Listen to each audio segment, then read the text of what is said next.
दोस्तों, कुर्बानी का गोश्त कितने दिन फ्रिज या फ्रीजर में रखा जाए कि सेहत के लिए नुकसानदेह न बने? क्या आपके फ्रीजर में भी अब गोश्त मौजूद है? तो घबराएं नहीं। कीमा या छोटे टुकड़ों में कटा सुरगोश्त 4 माह तक फ्रीजर में महफूज रह सकता है, जबकि बीफ या मटन के बड़े कतले और रोस्ट जॉइंट्स 9 माह से 1 साल तक भी जायका और गजाइत बरकरार रख सकते हैं। मगर कैसे? आइए जानते हैं।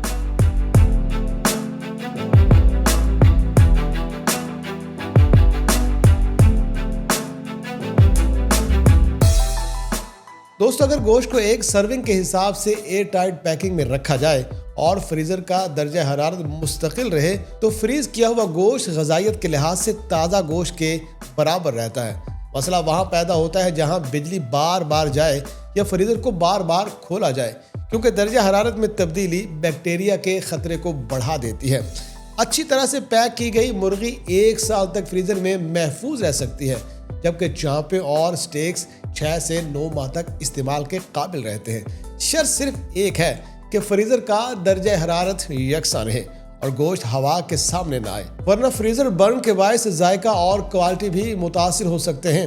माहिरीन ये भी कहते हैं कि गोश्त को तेजी से मुंजमद करना ज्यादा महफूज होता है, इसलिए पतली तहों में फूड ग्रेड प्लास्टिक बैग इस्तेमाल किए जाएं। एक ही वक्त में फ्रीजर में बहुत ज़्यादा गैर मुंजमद गोश्त डालने से इज्तनाब किया जाए, क्योंकि इससे इंजमात का अमल सुस्त हो जाता है।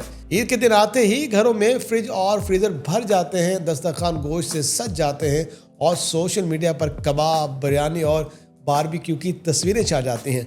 मगर इन सब के पीछे एक संजीदा सवाल बार बार सामने आता है। माहिरीन ग़िज़ाइयत के मुताबिक गोश्त आयरन, विटामिन B12 और आला मेयार के प्रोटीन का अहम जरिया है, लेकिन मसला गोश्त नहीं, मसला उसकी मिकदार और महफूज करने का तरीका है। दोस्तों, तहकीक ये बताती है कि एक सेहतमंद बालिग इंसान के लिए रोजाना रेड मीट की महफूज मिकदार तकरीबन 8 औंस यानी 1 पाव के करीब है। अगर ईद के दिनों में यही मिकदार एक वक्त के खाने में कई गुना बढ़ जाती है, जिसके नतीजे में कब्ज, मैदे की तेजाबियत और बदहजमी जैसे मसाइल भी सामने आते हैं। खास तौर पर शदीद गर्मी और पानी की कमी में ज्यादा गोश्त खाना जिस्म पर इजाफी बोझ डाल देता है। इसलिए माहिरीन मशवरा देते हैं कि गोश्त खाते वक्त पानी की मिकदार को बढ़ा दिया जाए और साथ दही और सलाद जरूर शामिल किया जाए, क्योंकि ये निज़ाम हज़म को बेहतर बनाते हैं। तो जहाँ तक सेहत का ताल्लुक है, दिल के मरीज, गुर्दों के मरीज और यूरिक एसिड के मसाइल रखने वाले अफराद को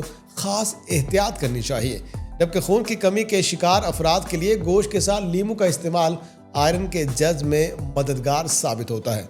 कुर्बानी का गोश्त नेमत है, मगर एतदाल, दुरुस्त मिकदार और महफूज तरीका ही इसे सेहत के लिए मुफीद बना सकता है। तो एहतियात कीजिए और सेहतमंद रहिए।